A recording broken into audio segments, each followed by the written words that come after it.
All right, thank you for staying with the Monday Report. CS Owalo is still with us, Cabinet Secretary for Information, Communication and the Digital Economy, and we promised you that we will ask your questions. We start now. At Trevor Mbija at Citizen TV Kenya, use the hashtag Monday Report. Let's bring up the first one and see what you're saying. Godi Baraza says, CS Owalo says, during the attempted attack, we didn't lose money, but time. Does he agree with the saying that state's time is money? And what about the time-bound transactions that got interfered with in the process? Waziri. Let me put it this way. Our eCitizen platform is now back to full capacity utilization, optimal capacity utilization. And those services which were not consumed within that given period of time, the public have made up for it by consuming the services, and the government has received the revenue that it was supposed to receive. So we have made up for what was lost. Okay. Yeah. So but time is money. So that's what Baraza is saying. Yeah, but we have made up for it. Okay. Yeah. All right. Ruzo says, I have two questions for the CS. Does the CS know that TikTok has more extreme data privacy policies than Worldcoin, or is it selective outrage? And are there any plans to revive Telecom Kenya, and why can't they be given the Wi-Fi tender? Let's start with the first one. Does the CS know that TikTok has more extreme data privacy policies than Worldcoin, or is it a selective outrage? That question is not very clear. When you talk of extreme, yeah. What does that aware, mean? by the way, with CS, that there is some explicit content that airs there? Yes. Past midnight. Oh, yes. And what we are saying is that we need to regulate that space. We are not going to allow a situation where our children, for example, or any other Kenyan for that matter, get exposed to content which is unpalatable. You are aware that we have got the Computer Misuse and Cybercrime Act, yeah, which governs the cyberspace very well. We have to conform to it. There are the do's and don'ts. Technology is good, but we must utilize technology in a responsible manner. If we are going to misuse technology to the detriment of any stakeholder segment of the Kenyan society, government will definitely move in. If we realize that we need to strengthen the policies, the laws, and the regulations to rein in those who are abusing technology, we will do that. These laws and regulations are not static. And when we realize that we need to make amends to strengthen the policy and regulatory framework, we'll definitely do that to rein in on those who are misusing the cyberspace. How will you do this, CS? Because unless you're talking about a complete ban on certain apps. Not really a complete ban. There'll always be the do's and don'ts within any regulatory framework. Okay. Yeah, we don't need to do a complete ban, but we must come up with a framework that clearly stipulates what you can do and what you cannot do within the cyberspace. And you know, we have got capacity as government to ascertain who is not conforming to the law. Okay. So enforcement. Okay. Yeah. Are there any plans to revive Telecom Kenya, and why can't they be given the Wi-Fi tender? There's a process there which is ongoing. I believe we have had, there was an expression of interest, and quite a number of companies have expressed interest. This is being undertaken through the National Treasury, and as we speak, I believe they are almost settling on a strategic partner for telecom. Okay. When it comes to public Wi-Fi tender, government does not have any tender for any single entity. It's open to public participation. Mm-hmm. So whether you are big or small and you meet the threshold based on the minimum requirements for that tender as stipulated in the terms of reference, you are free to apply. As we roll out the fiber, everybody and anybody who meets the threshold is free to apply it, telecom inclusive. Okay. Yeah. Joshua Mwilu says, kindly ask the CS what they are planning to do about the cost of these government online services. Most of them are very expensive and they are never timely, just from business registration, company, good conduct, among others. So there are two questions there in terms of pricing and efficiency. Efficiency and effectiveness we are going to enhance by way of enhancing the ICT infrastructure. That is how you enhance efficiency, and increasing the level or enhancing the level of digitalization. And that's exactly the journey that we have embarked on. Enhancing infrastructure and digitizing records on one hand and digitalizing services on the other. That is what we are doing. So there we are on course. We are in good state. Right. The other issue is the cost. You see, the cost of any product is a function of the inputs that go into this product. One of the issues we have been having in the ICT sector, the challenges, is the cost of rolling out ICT infrastructure like fiber. We are addressing this from a policy perspective and through a participatory approach. We are talking to the telecommunications companies and telling them that, look, one, we don't want duplicity of effort. If, for example, Safaricom has rolled out a fiber in a given area, it does not make sense for also Airtel to come in and roll out fiber in the same area, or Jamii Telecom for that matter. We can have a framework through which we have shared what? Infrastructure. The net effect is that they are going to enjoy economies of scale that will drastically reduce the attendant what? Attendant cost, which will be passed on to the consumer by way of lower prices. That is something that we are working on from a private perspective. The other challenge we have been having is that of malicious destruction of fiber.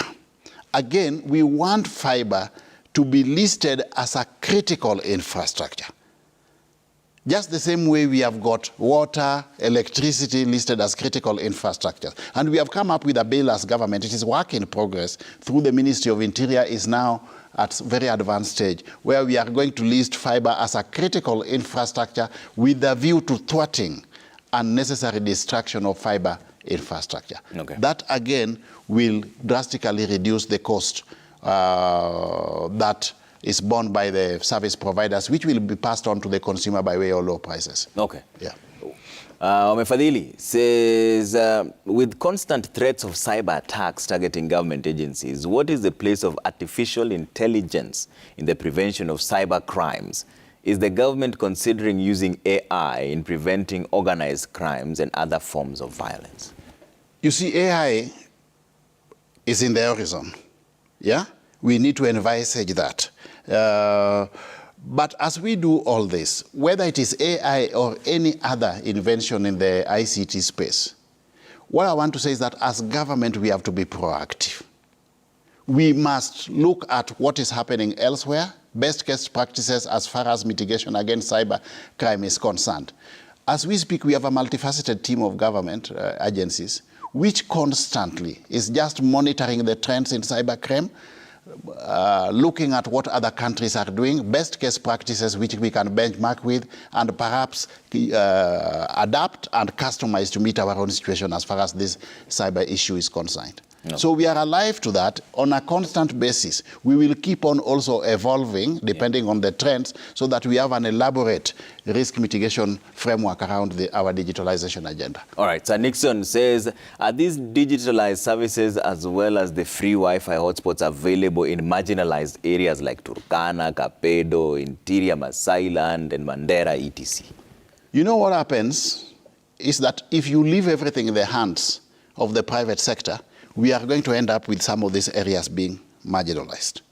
So again, as government, proactively, consciously, and deliberately, we came up with what is called the Universal Service Fund. This Universal Service Fund is money which is collected from the service provider, specifically the telecommunication companies.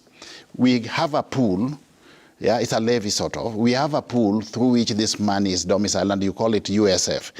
The purpose of this USF is to facilitate connectivity to these marginalized areas which may not be productive to private sector players to deploy their ICT infrastructure in. So yes, as government, through the Universal Service Fund, we will ensure that in rolling out our fiber connectivity, we also embrace or integrate the aspect of inclusivity so that none of these host areas which are considered unfavorable to the private sector are left behind. Okay. Yeah. Washika says, bring the Waziri's attention to this is Kisumu County trade license on eCitizen that has been out of service for a month now. I also applied for a good conduct in May until date. No certificate yet. Back to the efficiency question again. The direction we are going is that we should be able to drastically reduce the amount of period that members of the public need to wait to get responses. In fact, we should have a mechanism through which you can track the status of your application. If, for example, you have applied for a certificate of good conduct, you should be able to track it all the way, yeah, from the source of application up to the end when you get the certificate, so that you are able to monitor online where it is.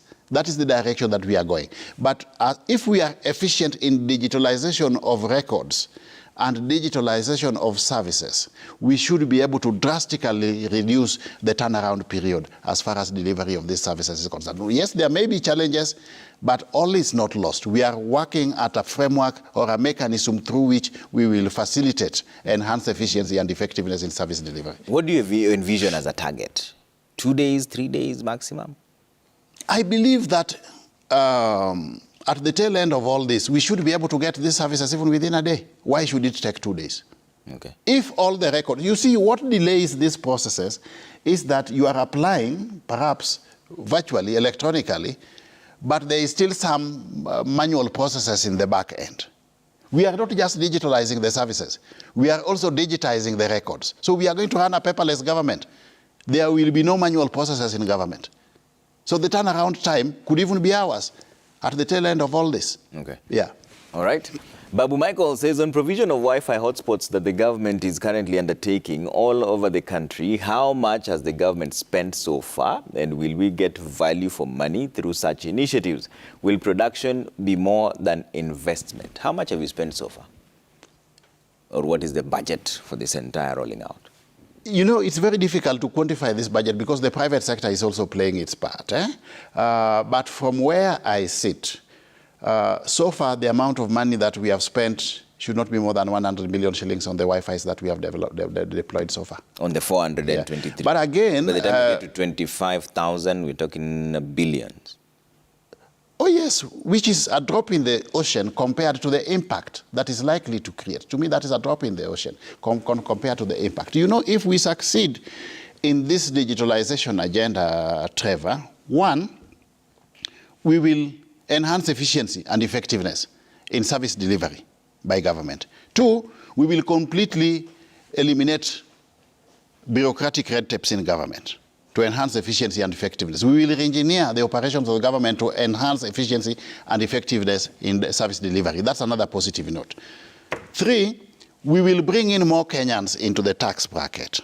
Those who hitherto were not involved in any gainful economic activity will get into the tax bracket. Look at what we have done as government by rolling out the Hustler Fund, for example. We have got over 30 million Kenyans today who are involved in gainful economic activity who before were doing nothing. And we have leveraged on what? On technology. The more you bring people into gainful economic activity, you are also bringing them on aboard the tax bracket. That means you can actually collect the current amount of revenue without having to modify your fiscal policies by way of raising the tax levels. Yeah. Because you have got more people, you have widened the tax base. Okay. Okay? Then the other thing, we are creating jobs. A critical mass of jobs for our youth. We are going to sort out the unemployment problem in the country. Four, we are on the verge of turning Kenya into a 24-hour economy. Because with technology, you can work during the day, you can work during the night. Okay. Correspondingly, we'll also have a gig economy where people don't have to be tied to one job. Okay. You can be working for government in the morning, private sector in the afternoon, doing your own stuff in the evening, from the comfort of your house with technology. So we'll turn Kenya into a gig economy. Okay. All these are fundamental benefits of digitalization. So the benefits outweigh the financial outlay, initial financial outlay that we'll have to deploy. Yeah, because I'm doing the math here and it's coming out to about 5.8 billion by that's very little money. 25,000 Wi-Fi hotspots alone, not everything else. But that's very little money. Yeah. That's very little money. What is the impact? What is the end result? Are you looking at the impact? You know, for these Wi-Fis alone, if we bring on board our mothers and sisters who are involved in itinerary trade within the markets, and our youth who have hitherto been willing away around the bus terminal, now will be involved in gainful economic activity and leveraging on this the technology for purposes of e-commerce, believe you me, it's a fundamental game changer for this country. Okay. Yeah. Ochola Brown says, ask the CS what steps he is taking to ensure Kenyan youths can access online jobs abroad, which are the legitimate platforms to find the jobs. Are they training any youth on the same? That is work in progress. That's what we are doing already through the Jitume program. For a start, we are partnering with the TVETs as national government. We are partnering with the TVETs to train the youth, but also correspondingly get them jobs. Through this Jitume program, as the youth learn, we are also simultaneously going ahead to link them up with the digital what? Jobs. So the youth move from learners to instant earners. They start earning when they are still undergoing the what? Undergoing the training. And this is what we want to replicate in all the 1,450 what? Wards in the country. We are going to have a digital hub in each and every ward in this country. Training the youth, also providing them with jobs. And the net result of that is that once the youth are trained, they also get adequate resources, which will be enough for them to look after themselves, even support their younger siblings by way of paying fees and support their aging parents. Eventually, at the tail end, we will turn this youth from job seekers to entrepreneurs. All right. Because they can set up their own hubs. Okay. Subsequently, yeah. David Bett says, eCitizen is not yet back since the day of the attack. NTSA Kenya, which is a sub-directory of eCitizen platform, is still down. Can Waziri elaborate on that? I think if anything of this is in the affirmative, then it would just be perhaps a system setback. eCitizen is back to full capacity utilization or optimal capacity utilization for that matter. From your side perspective? Oh, yes. Oh, yes. Oh, yes. You see, technology can at times be down and up. So if NTSA platform is down, I mean, it does not mean that perhaps is just a short-term setback. Okay. Yeah. All right. Yeah. Eddie Onditi says, how comes we are digital, but it takes more than 6 months to get passports applied via eCitizen? Those are the challenges that we are sorting out. Yeah. You know, as we speak, we still even have Kenyans who are resident abroad, who through this passport application process, some components of it, they still have to physically do what? Travel here, okay? Those are the issues we are trying to sort out. We want digitalization end to end so that Kenyans can consume government services from the comfort of wherever they are. If you are a Kenyan resident in the US, for example, you know, one mistake we make as Kenyans is to purport that if you are in Canada, USA, or UK, then you are getting it easy. We have got a critical mass of Kenyans who are just hustlers out there as we are here. So if we have got a young Kenyan, for example, who has gone to university and wants to get involved in a startup business, he doesn't need to travel to Kenya to get access to the Hustler Fund. He can apply for the Hustler Fund from there in the US, and through this technological platform, he can also get disbursement of the Hustler Fund and start his own business there. Okay. Yeah. All right. Jishe says, what plans do the government have in place for internships, employment, and talent development as far as ICT and IT is concerned? This one we are already doing. Is work in progress, yeah. And it was started before. We are doing it today, and it will continue in the foreseeable future. We are taking interns. Yeah. Okay. Yeah. Let's see what else you're saying here. Peter says, what happened to the laptop project in the primary school? Where are the laptops? Some schools didn't receive those laptops. What is the take of the ICT ministry on this? Is this a project you'd still like to pursue? I really don't want to. Eventually, you know, one of the thematic areas we are targeting is the illiteracy. As a priority in our digitalization agenda, we are targeting health, yeah, in line with our universal health coverage agenda. We are targeting KRA to strengthen our revenue systems to ensure that there are no revenue leakages and also bring more people into the tax bracket and also enhance our revenue levels so that we are able to connect adequate levels of revenue to service our external debts and have surplus to finance both our development and recurrent expenditure. So that's an area of focus. We are targeting transport, e-transport. We no longer, for example, need the traffic police on the roads, okay? We should be able to monitor electronically what is happening on the what? On the road. We are targeting lands, yeah? For quite a while, the lands registry has been called, Yeah? We want to fast-track efficiency and effectiveness in land transactions. We are targeting immigration and border control, just to mention but a few. But in the space of education, it no longer makes sense in the world of today to confine people to the walls, four walls of a classroom, for purposes of learning. In this regard, I would even say that COVID was a blessing in disguise because we learned a lot from that space. A lot of schools, including primary schools, undertook a lot of programs, education programs online. Why can't we sustain that moving forward? The other day, His Excellency the President launched our first version, the Open University, which is domiciled at the Konza. Yeah? That to me is a game changer. That is the direction that we are going.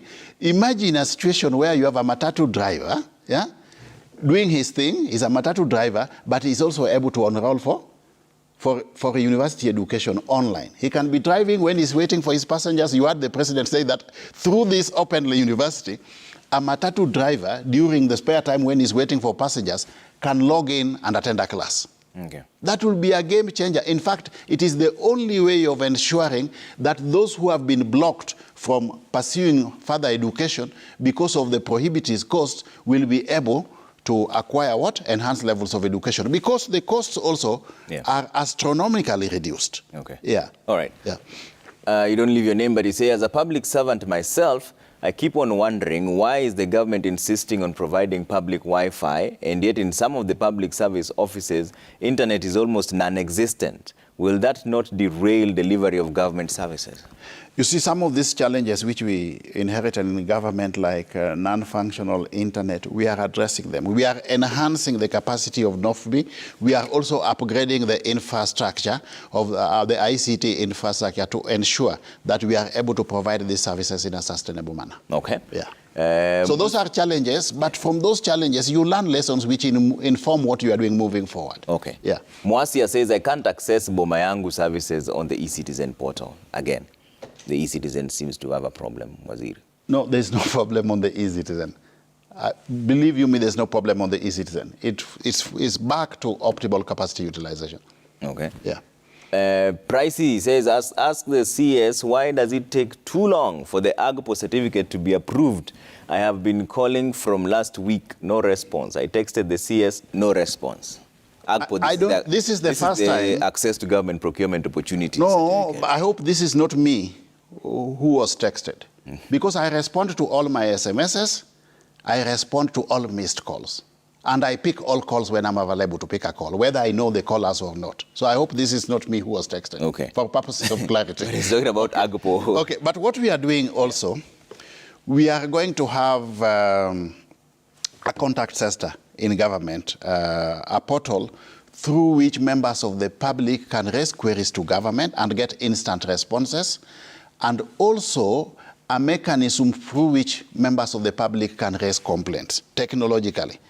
We are already working on that. Okay. Yeah. Let's bring up there's a statement that was made by the Deputy President, Rigathi Gachagua. Yeah. And this is what he had to say.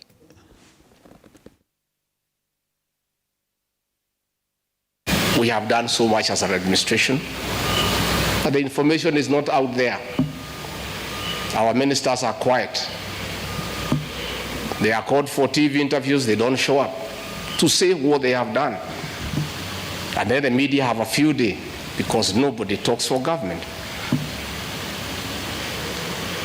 I would rather we spend more time explaining to the people of Kenya what we have done in our respective dockets as opposed to travel. And if we have to travel, let's travel up country to where wananchi are and explain what we are doing. I don't think the president will cap your travel out of Nairobi. I don't think he will. As the CS in charge, do you advise your fellow CSs and PSs to show up for interviews, and how then will you ensure there's a seamless and unified government voice? You see, we have to work in partnership with you as far as this is concerned, Trevor. I don't think there is any CS who will fail to appear for a pre-arranged interview. we have been also having challenges within government on our relationship with the media, which I believe are not insurmountable. We can work on them or address them moving forward. There are instances where, for example, certain CSS have wanted to appear for interview, but they don't get the slots. Yeah? These are issues. If, for example, today we worked with US media and came up with a timetable, yeah, clearly stipulating which CES will appear on which media station on whichever date, I don't think there's any CS who did what? Who will not attend. Yes, there's been an information gap, but those are lessons learned that we should now work on moving forward. And this is a collective effort. Us as government, you as the media. We have to work on this together because you have a cardinal responsibility in the execution of your mandate to make sure that the public is what? Is informed. As and when we make ourselves available, please create the time and space for us to come and talk to you. Okay. Yeah. Finally, as we wind up on this, what would you like Kenyans to hear from you today? I want Kenyans to know that at the tail end of this digitization process, it's not going to be business as usual. Kenya will be a completely different country. One, because there'll be no paper operations in government. We are going to run a paperless government. Two, we are going to have a gig economy, and employers need to start preparing for this. A situation where somebody can be working for 3 different entities within a given day and also working for him or herself that very day. A gig economy. 3, we are going to have digital jobs. That is the space where we have a critical mass of jobs for our youth. And we have to partner in this aspect. I'm glad to report that we are already come up with a framework, a working framework between us, the county governments on one hand, and the National Assembly on the other, through which we will facilitate the process of creating these jobs by ensuring that we are able to establish the digital labs in each and the digital hubs in each and every ward in this country. 4, we are going to have a digital identity. Because, Trevor, if all services are available on technological platform, and then we have also made available at your disposal handsets, cheap handsets, smart-enabled handsets. And then we tell you that, look, we can give you a digital identity so that you consume government services from the comfort of what? Of wherever you are. Because it does not make sense for people to physically visit government what? Offices. That we are going to do. And it will have fundamental positive effects. Like the traffic that we witness in town here, that will be a thing of the past. Because most of this traffic we witness in town is because people are rushing to town because that's where the government offices are to consume the services. People will be consuming the government services from home or wherever they are. So there will be fundamental positive effects. 4, entrepreneurship. The creative economy is going to be a critical beneficiary of this digitalization program that President Ruto has rolled out. He is taking leadership of this agenda. Yeah?